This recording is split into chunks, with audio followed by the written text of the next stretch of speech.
اللہ اکبر اللہ اکبر۔ شروع اللہ کے نام سے جو نہایت مہربان اور رحم کرنے والا ہے۔ السلام علیکم ورحمۃ اللہ وبرکاتہ۔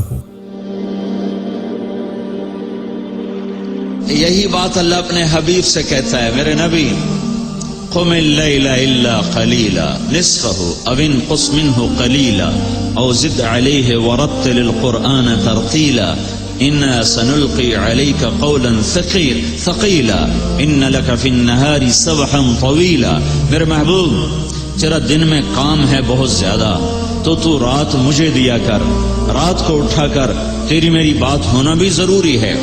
دعوت میں اتنا نہ لگ کہ تیری میری بات ہی نہ ہو، تبلیغ میں اتنا نہ لگ کہ تیری میری بات ہی ختم ہو جائے، تو رات کا وقت مجھے دیا کر، اس میں تو اور میں آپس میں بات کریں گے۔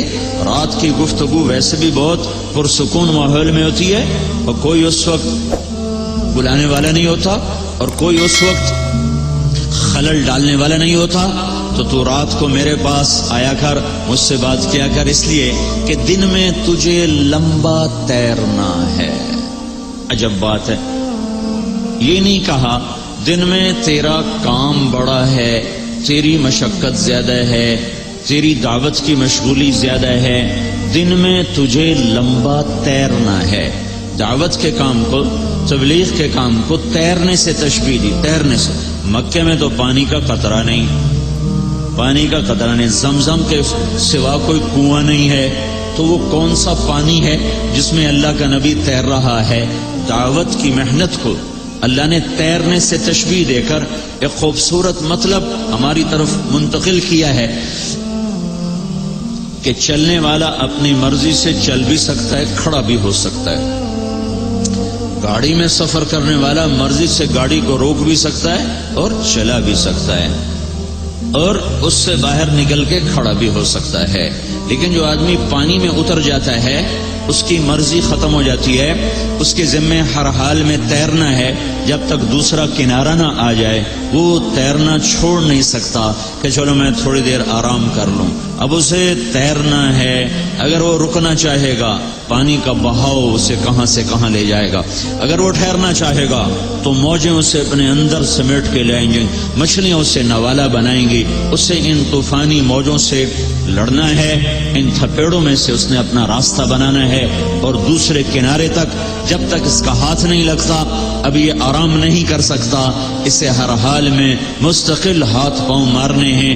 ان لک فی النہار سبحا طویلا، طویلا طویلا۔ میرے نبی یہ نہیں جیسے ہم لوگ تقریر کی اور بیٹھ گئے، جمعے کے خطیب کی طرح تقریر کی اور بیٹھ گئے، مدرسے کے مدرس کی طرح سبق پڑھایا اور بیٹھ گئے، نہیں، یہ نہیں۔ فی النہار سبحا طویلا، تیرے لیے کوئی راحت نہیں ہے۔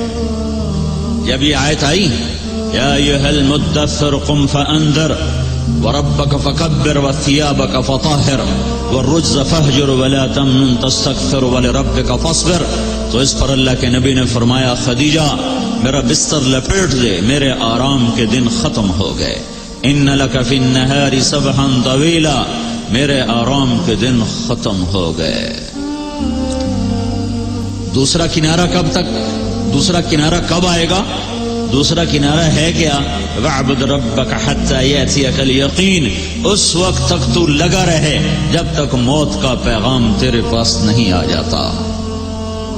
تو اللہ نے اپنے نبی سے بھی فرمایا کہ دن تو دے دعوت اور پھر لوگوں کے پیچھے، اور رات کو پھر مجھ سے بات کر، کہ اللہ سے بات کیے بغیر یہ کام ہو نہیں سکتا کہ دل تو خالص اللہ کے قبضے میں ہے، اسے کون پھیر سکتا ہے اللہ کے بغیر، اسے کون بدل سکتا ہے اللہ کے بغیر۔ نبیوں سے بڑھ کر کوئی دعوت نہیں دے سکتا، ان سے بڑھ کر کوئی ہمدرد خیر خواہ نہیں ہوتا، ان سے بڑھ کر کوئی اندر میں کڑن اور غم اور گھٹن لینے والا نہیں ہوتا، لیکن اس کے باوجود لوگ اکڑ گئے، نہیں ایمان لائے۔ ابو جہل نے کہا میں قسم کھاتا ہوں کہ یہ سچا نبی ہے پر میں ایمان نہیں لاؤں۔ محکم بن طفیل نے مسیلمہ کذاب سے کہا، یہ مسیلمہ کذاب کا سالار تھا، کہنے لگا مسیلمہ اللہ کی قسم تو جھوٹا ہے، لیکن ربیعہ کا جھوٹا مجھے مضر کے سچے سے زیادہ پیارا ہے۔ ربیعہ مسلمہ کا قبیلہ، مضر ہمارے نبی کا قبیلہ، تو کہنے لگا واللہ انک لکذاب، اللہ کی قسم تو جھوٹا ہے، لیکن ربیعہ کا جھوٹا مجھے مضر کے سچے سے زیادہ محبوب ہے۔ تو اللہ تعالیٰ نے اپنے محبوب سے فرمایا تجھے دن میں بہت لمبا چلنا ہے، تیرے ذمے بہت بڑا کام ہے، لہذا دن میں تو لگا کر اسی میں ہی بفرض نمازیں پڑھ لیا کر، لیکن رات تیری میرے لیے ہے، رات تیری میرے لیے ہے۔ میرے بھائیو، 1.25 لاکھ انبیاء پس گئے۔